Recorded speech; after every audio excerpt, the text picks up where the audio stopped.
Hello guys, today we are going to be making lassi because it's Mother's Day, so I'm going to make something special.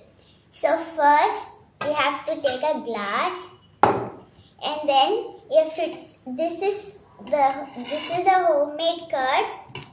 This is the homemade curd that we've made from the milk from the domestic cow. So I'm going to take 3 spoons of this curd in the glass. 1, 2, 3.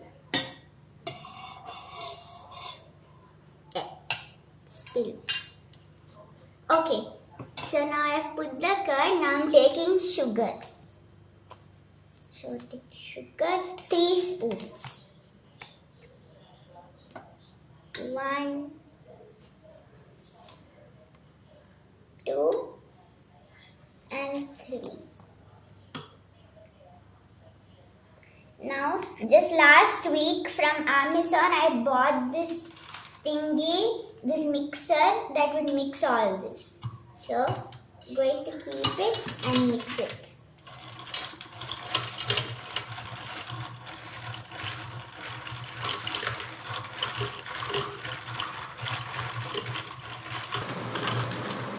So now I have mixed it for 1 minute.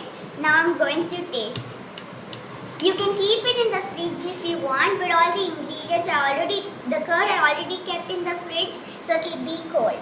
So now I'm going to taste.